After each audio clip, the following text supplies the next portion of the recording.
नमस्कार, मैं हूं संदीप चौधरी। आज हम बात करने वाले हैं किसान बिल की। अब वो कानून की शक्ल अख्तियार करने वाला है क्योंकि दोनों सदनों में, लोकसभा राज्यसभा में, ये पास हो चुका है। अब राष्ट्रपति की संस्तुति, उनकी असेंट की जरूरत बाकी है, तो ये कानून बनेगा। लेकिन इस पर बहुत राजनीति भी हुई और राज्यसभा में तो आलम यह हो गया था, लोकसभा में पास होने के बाद जब यह पेश किया गया राज्यसभा में, तो बिल की कॉपियां फाड़ी गई, उपसभापति का माइक छीनने की कोशिश की गई, और जब यह बिल पास हुआ तो यह वॉइस वोट से, ध्वनि मत से पास हुआ। इस पर बाकायदा डिवीजन ऑफ वोट्स नहीं हुई। विपक्ष आरोप लगा रहा है कि नहीं, सरकार के पास माकूल संख्या ही नहीं थी, इसीलिए यह तरीका अपनाया गया। 8 सांसद निलंबित हैं, उन्होंने जो किया संसद में वो अपने आप में निंदनीय है, उस पर भी हम चर्चा करेंगे। लेकिन पहली बार आपको दरअसल आंकड़ों के साथ यह समझाने की कोशिश करेंगे कि रविवार की सुबह राज्यसभा में जो हुआ वो क्यों हुआ, और ये आंकड़े पेश करेंगे मेरे सहयोगी सुकेश रंजन। इन्हीं की पैनी निगाह इस बात पर पड़ी है। सुकेश, आरोप ये लग रहे हैं, सरकार कह रही है किसानों के हित में है, हमारे पास नंबर्स है और हमने पास कराया। विपक्ष कह रहा है दरअसल रविवार की सुबह आपके पास नंबर्स नहीं थे। कहानी क्या है, आंकड़े क्या कहते हैं?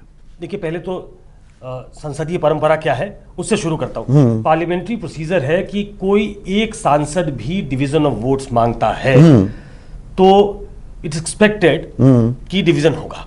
आम भाषा में, साधारण भाषा में दर्शकों को बता दें, डिवीजन ऑफ वोट, वहां पर बटन होते हैं कि आईज या नोज, यानी कि हां कर रहे हो या ना कर रहे हो, स्क्रीन पर बाकायदा आए और हर एक के खाते में दर्ज हो जाए कौन साथ था कौन खिलाफ था। बिल्कुल, अगर आप उसमें चूक जाते हैं तो आपको एक पर्ची मिलती है, आप उस पर्ची से ठीक भी कर सकते हो उसको।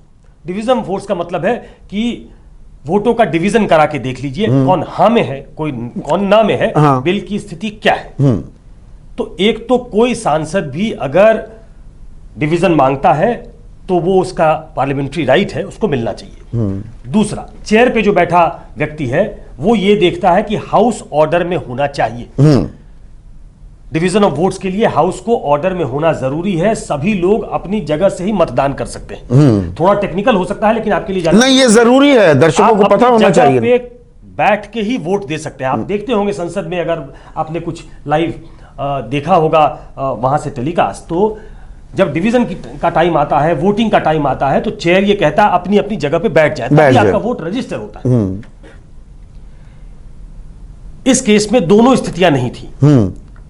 सांसद डिवीजन ऑफ वोट्स मांग रहे थे, सिवा खड़े होकर कह रहे थे, शिवा कह रहे थे, बहुत सारे लोग मांग रहे थे, बहुत सारे सांसद मांग रहे थे, लेकिन पर वो सदन के पटल में भी वहां पर हंगामा कटा हुआ था, ऑर्डर में नहीं था। आप उपसभापति हरिवंश कह रहे थे कि जाइए सीटों पर, और वो नहीं गए, तो उन्होंने कहा हमने वॉइस वोट से करा लिया और दिख गया। ऑर्डर में होना जरूरी है डिवीजन ऑफ वोट्स के लिए। तो दोनों पक्ष से बातें कही जा रही हैं, लेकिन इसका यह मतलब नहीं है कि जनता को इस बात का अंदाजा नहीं लगना चाहिए, उसको नहीं मालूम होना चाहिए कि दरअसल नंबर्स किसके पास थे। इसीलिए यह कार्यक्रम करना जरूरी हो गया कि भाई किसके पास नंबर थे या थे नहीं, क्या या जो विपक्ष कह रहा है, या सरकार के पास नहीं थे या विपक्ष के पास थे। हम इसकी तहकीकात करते हैं। नहीं, ये इसलिए भी जरूरी हो जाती है दर्शकों, क्योंकि देखिए आम 303 सांसद हैं सिर्फ बीजेपी के लोकसभा में, तो एक आम धारणा है लोकसभा में तो जो सत्ताधारी एनडीए गठबंधन करना चाहेगा वो होगा। राज्यसभा में भी इसलिए वहां वोटिंग नहीं हुई, राज्यसभा में भी कमोवेश अब आदमियों को लगने लगा है एनडीए के पास एक कंफर्टेबल बहुमत है। लेकिन क्या हुआ, हाँ, ये बताना जरूरी है। कई ऐसे कॉन्टेंसेस बिल पे बीजेपी सेल थ्रू कर गई क्योंकि उन्हें सहयोगियों का समर्थन था, या फिर जो एनडीए में नहीं है उनका भी समर्थन था। इसको जरा तफसील से समझिए और फिर पता लगेगा कौन कितने पानी में था। पहले आपको हाउस की स्ट्रेंथ बता देते हैं। 245 है हाउस की स्ट्रेंथ संदीप, 2 वेकेंट पोजीशन है, मतलब हाउस की स्ट्रेंथ है 243। 243 में जिसके पास बहुमत है होने के लिए नंबर चाहिए, वो चाहिए 122। 122 सीधी बात। हाउस की स्ट्रेंथ 243, बहुमत के लिए चाहिए 122। बिल्कुल। अब आ जाइए विपक्ष, पहले विपक्ष की बात करते हैं। ठीक है, वो दावा कर रहे हैं कि जी हमारे साथ थे लोग। दावा तो दोनों तरफ से हो रहा है, हाँ, लेकिन विपक्ष पहले के लोग विपक्ष बहुत, के बहुत वोकल है हाँ, कि हमारे पास नंबर्स थे, सरकार के पास नंबर्स नहीं थे, इसलिए ध्वनि मत से पास कराकर आपने हमारे पास कानून numbers बना थे, दिया। सरकार के बिल्कुल पास नंबर्स नहीं थे। हाँ। तो कांग्रेस के घटते घटते आज की तारीख में है 40 सांसद। गिनती करिएगा, वैसे आपको ग्राफिकली बताने की कोशिश करेंगे। 40 सांसद है कांग्रेस के, वो विपक्ष की सबसे बड़ी पार्टी है। तृणमूल कांग्रेस के हैं 13 सांसद, यानी कि 53 हो गए। डीएमके के हैं 7 सांसद, 60 हो गए। आरजेडी के हैं 5 सांसद, 65, एनसीपी के हैं 4 सांसद, 69, शिवसेना के हैं 3 सांसद, 72, समाजवादी पार्टी के हैं 8 सांसद, 80, बसपा के हैं 4 सांसद, 84, टीआरएस के हैं 7 सांसद। 91, अब जरा दूसरे खेमे वालों की तरफ भी देखिए, 91 तक पहुंचे हैं। हाँ। 2 दल ऐसे हैं जो कई बार सरकार को बेल आउट करते रहे हैं। वो एनडीए में नहीं है, लेकिन सरकार के सहयोगी माने जाते हैं। बीजेडी के हैं 9 सांसद, 100 हो गए। नहीं 99, 91 और 91 और 9, 91 और 9, हाँ। बीजेपी के हैं 9, बीजेडी के हैं 9, एआईडीएमके के हैं 9, 109, 109। मैं भूल गया, लेफ्ट के हैं 6, 115, जेएमएम का है 1, 116, जेडीएस का है 1, 117, मुस्लिम लीग 1, 118, केरला कांग्रेस 1, 119, पीडीपी 2। 121, पीडीपी को इस खेमे में मानूं तो 123। वो वाईएसआर के साथ जा नहीं सकते किसी भी बिल में, पर। इसलिए हाँ, इस खेमे में मानता हूं। 123, शिरोमणि अकाली दल जिनकी मंत्री ने इस्तीफा दे दिया, तो शिरोमणि अकाली दल 3, 125, 126, 125। 123 हो गए थे ना, 121 और 2 हमने टीडीपी के जोड़े। हम ग्राफिकली शायद बेहतर बना सके। हाँ। 100 मेरी जानकारी के मुताबिक हो गए 125, हाँ। और आम आदमी पार्टी के 3, 128। 28, अगर इसको इस तरीके से देखा जाए, 122 चाहिए, 128 बहुमत के दूसरी लिए, तरफ थे। 128 दूसरी तरफ थे। अब मोटे तौर पे, अब इसको देखने के बाद पर तो ये ऐसा तो लगता आप है, ये मान रहे हैं कि सबके सब वो सरकार के खिलाफ या बिल के खिलाफ वोट करते। जल्दी बहुत से लोग वॉकआउट भी कर सकते हैं। मैं उस स्थिति में आता हूं, लेकिन जल्दी से बीजेपी के सहयोगी और उनकी स्ट्रेंथ बताया था। बीजेपी अपने दम पे बहुत बड़ी पार्टी है आज की तारीख में। राज्यसभा में 86 सांसद हैं उसके, ठीक है। 5 जेडीयू के, 91, 6 वाईएसआर के हैं, 97, 4 नॉमिनेटेड हैं, 101, आरपीआई जो जिस पार्टी से मंत्री हैं 98, साहब, हाँ, उनका 1, 2, और 102 हो इंडिपेंडेंट गए। बेनिफिट ऑफ डाउट इंडिपेंडेंट दोनों देते हैं। 104, हाँ। नॉर्मली सत्ताधारी दल के साथ जाते हैं। अगर आप नॉर्थ ईस्ट की पार्टियों को जोड़ दें और साउथ की कुछ पार्टियों को जोड़ दें, अगर सब इनको दे दें, तो होता है 115। 11 उसमें जुड़ गए, 104 और 11 115। जो यहां नहीं जोड़े इस खाते में, वो उस खाते में जोड़ दिए मैंने, तो तो एक तरफ 128, एक तरफ 115। अब जो आप कह रहे थे, हाउस में 1 और 1 2 नहीं होता है, कई बार 11 होता है। हाँ। कैसे होता है इसको भी समझिए। अगर मान लीजिए कि बहुत चर्चा थी संदीप, और दर्शकों को बता दूं, कई बार जब वोटिंग नहीं होती है, पार्टी की पोजीशन क्लियर नहीं होती है, तो बड़ी उहापोह की स्थिति होती है। लोगों को पता ही नहीं होता किसने क्या रुख अपनाया, किस बिल पे। और जो छोटी पार्टियां हैं वो इसमें बचकर निकल जाती हैं, क्योंकि उनके स्टैंड का पता नहीं चलता। कई बार मैंने देखा है 8 सांसद हैं, 3 नदारद हैं। दरअसल वो 3 सरकार को पुश करने के लिए, सरकार को हेल्प करने के लिए, सरकार को बेल आउट करने के लिए। कई बार ये बसपा के साथ देखा है, कई बार ये सपा के साथ देखा है। जो आज चंद्रशेखर के बेटे नीरज शेखर हैं या सुरेंद्र नागर हैं, मैंने देखा सपा के लिए वोट करना है और बड़ी कन्वीनियंटली 2-3 सांसद गायब हैं। तो वो 2-3 सांसद जो नहीं हैं, हाँ। आप ये समझिए या तो पार्टी ने अपनी मर्जी से उनको बाहर रखा है। हाँ, वो ड्रामा भी किया जाता है ना कि विप जारी की है, यही करना होगा, उसमें से 3 गायब हैं, तो आपने सपोर्ट कर दिया। कांग्रेस बीजेपी ने विप जारी कर दिया, बाकी हो सकता है विप जारी ना करें। हाँ, हमने विप जारी नहीं किया था जी, हमने विवेक पे छोड़ा था जी, वो कुछ भी हो सकता है। हाँ। दरअसल सब मिले हुए हैं जी। हाँ, सब मिले हुए हैं जी। जी, तो इसमें आ जाइए कि जैसे एनसीपी के बारे में कहा गया कि दरअसल वो सरकार को बेल आउट करना चाहती थी। अब वो लास्ट मिनट पे बहुत कड़ा बयान आया है कि बिल्कुल अफवाह फैलाया जा रहा है, हम इस बिल के सख्त खिलाफ है, इसको सेलेक्ट कमेटी में भेजा जाना चाहिए, हम इस बिल की मुखालफत करते हैं। तो चलिए उनको नहीं मानते हैं कि वो बाहर जाते, लेकिन शिवसेना बहिर्गमन कर गई थी लोकसभा से। अब हो सकता है कि वहां वोट देने से कुछ बनता नहीं तो बहिर्गमन कर गए थे, लेकिन शिवसेना चूंकि एक नेचुरल एलाई के तौर पे देखी जाती है और ये कहा जाता है कि कई ऐसे इश्यूज हुए हैं जिसमें शिवसेना का स्टैंड अलग होता है, राम मंदिर पे अलग है। हो सकता है फार्म इशू पे वो कांग्रेस गठबंधन के साथ होती जिसके साथ सरकार चला रही है, लेकिन चलिए शिवसेना पे बाद में आते हैं। दो बड़ी पार्टियां जो नॉर्मली विपक्ष के साथ नहीं जाती हैं वो है बीजेडी और एआईडीएमके। बिल्कुल। अब आप 9 और 9 18 अगर ये बहिर्गमन कर जाते, मतलब सदन से बाहर चले जाते। भाई ये कह रही है ना बीजेडी कि देखिए हमें ये बिल बड़ा क्रांतिकारी है, बड़ा अच्छा है, पर डिटेलिंग में हमें दिक्कत है, इस फॉर्म में हम पास नहीं कर सकते। तो वो वॉकआउट भी कर सकते हैं कि बिल तो अच्छा है, डिटेलिंग आप कर नहीं रहे, हमने वॉकआउट कर दिया जी। करने का मतलब है, इसको समझिए, वॉकआउट करने का मतलब है ना हमने समर्थन किया ना हमने विरोध किया। हम बाहर जा रहे हैं क्योंकि आप जिस तरीके से पास करा रहे हैं या जिस स्वरूप में आ रहा है, हाँ? हम उसका विरोध कर रहे हैं। We have a limited opposition to the bill, so we are going out, we are not participating in the voting. तो मतलब 243 से 18 घटा दो, 225 की स्ट्रेंथ हो गई, यानी कि 225 में आप मोटा मोटा लगा लीजिए 113 चाहिए। सरकार के पास है 115।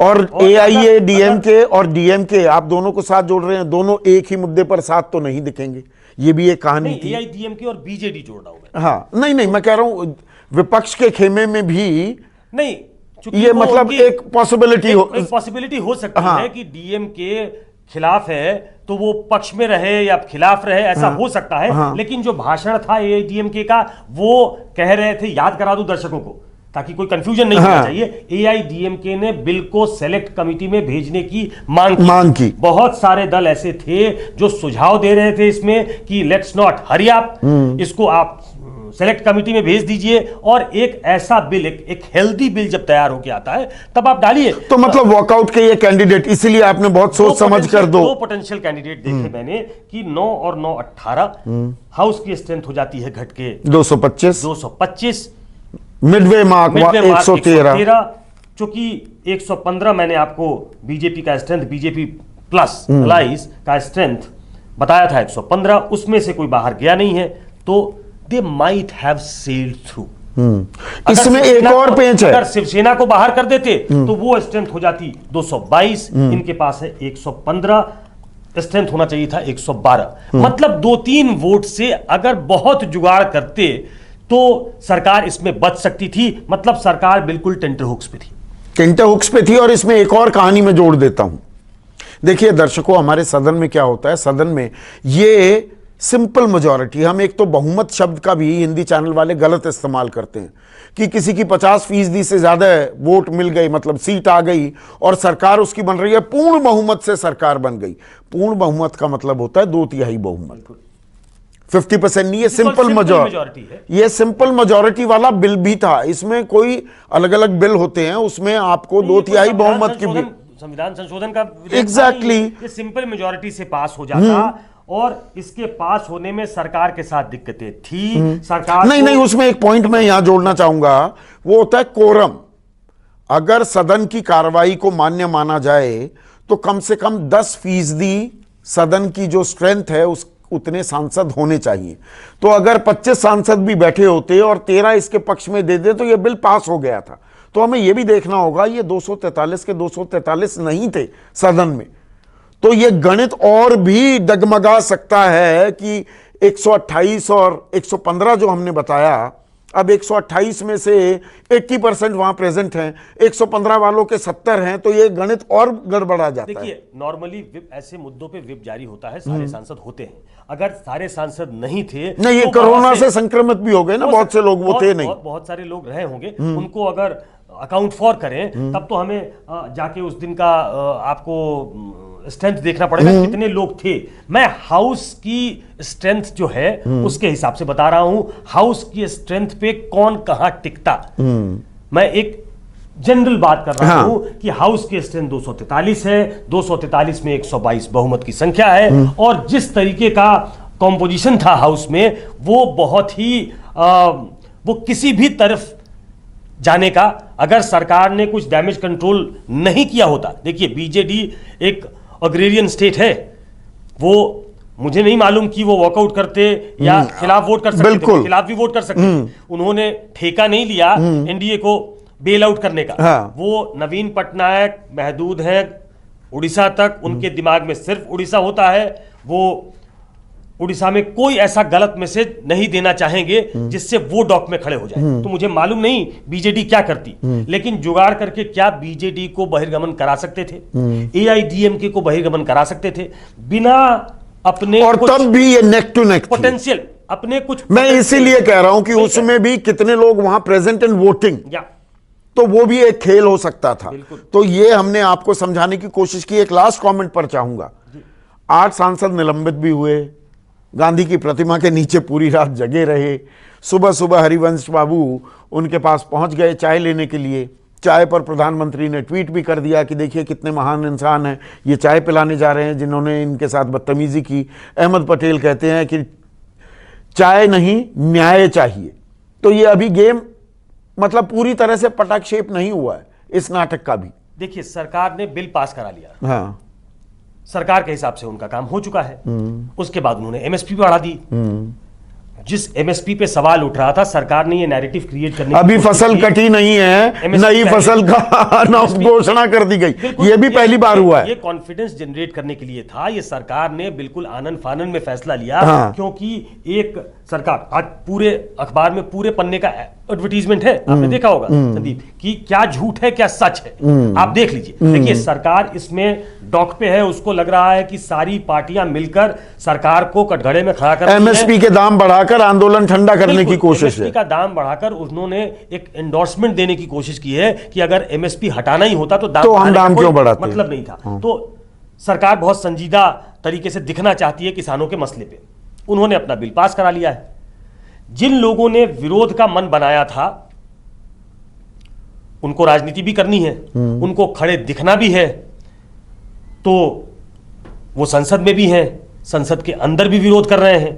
और इसलिए राज्यसभा, मुझे लगता नहीं है कि जब तक अब सदन चलेगा तब तो विपक्ष वहां रहेगा। उन्होंने बहिर्गमन का फैसला कर लिया कि हम सब बाहर जा रहे हैं विरोध में। आप करो जी, आप जब जो करना चाह रहे हैं कर ही रहे हैं, तो आप ही करिए, हम नहीं साक्षी बनेंगे। हम इस हाउस के हिस्सा नहीं होना चाहते जिसमें आप जबरदस्ती एक इंपॉर्टेंट बिल को पास कर लेते हो बाय हुक और बाय क्रोक। आप जो सांसद विरोध करते हैं उनको आप बाहर का रास्ता दिखा देते हो। सरकार की तरफ से साफ नहीं, पर वो भी मेज पर खड़े हुए और माइक फाड़ने की, उखाड़ने की कोशिश की। ऐसी बहुत दिन के बाद तस्वीर देखने को मिली है, विधानसभाओं में देखा है हमने, उत्तर प्रदेश में, हाँ, राज्यसभा में, विधानसभा में जब केसीनाथ त्रिपाठी चेयर पे थे, तब लोगों को ये सीन याद है कि माइक उखाड़ के लोगों ने फेंका था और कई विधायक जो है वो छुपने के लिए अंदर घुसकर बैठ गए। वो आरजेडी के राज्यसभा में हमने देखा, उनका नाम मैं भूल रहा हूं, राजनीति प्रसाद ने बिल फाड़ा था, पर माइक उखाड़ना, टेबल पर मेज पर चढ़ जाना, वो काम वो बिल्कुल ठीक नहीं था। और उसको, उस खाई को पाटने की कोशिश की। एक सहज व्यक्ति हैं हरिवंश बाबू, तो हरिवंश बाबू चले गए चाय लेकर, लेकिन उस चाय से बात बनी नहीं, क्योंकि राजनीति में वो चाय के प्याली में जो तूफान है वो बहुत और चाय शायद इसलिए भी रात को उन्हें भी नींद नहीं आई होगी, चाय लेकर चले गए, इसलिए सुबह सुबह जल्दी। हो सकता है, ये हो सकता है। और बहुत लोग उनको जानने वाले बताते हैं कि इस तरीके से हरिवंश बाबू नहीं करते। जो उनको अच्छे से जानते हैं वो बताते हैं कि बहुत बैलेंस्ड आदमी है, बहुत सरल है, लेकिन बहुत बैलेंस्ड है, पार्लियामेंट्री प्रोसीजर को समझते हैं। खैर, लेकिन इस पर प्रधानमंत्री की तरफ से और विपक्ष की तरफ से जो राजनीति चल रही है, उसको उसमें कितना दम है, कौन कहां खड़ा था, ये बताने के लिए ये फिगर बताना बहुत जरूरी था। और अब आप इसलिए समझे होंगे कि उस दिन जो हुआ उसके पीछे वजह क्या थी। और यही वजह थी कि हमने थोड़े आंकड़े आपके सामने पेश किए हैं कि उस दिन रविवार की सुबह राज्यसभा में स्थिति क्या थी। आज के लिए बस इतना ही। नमस्कार।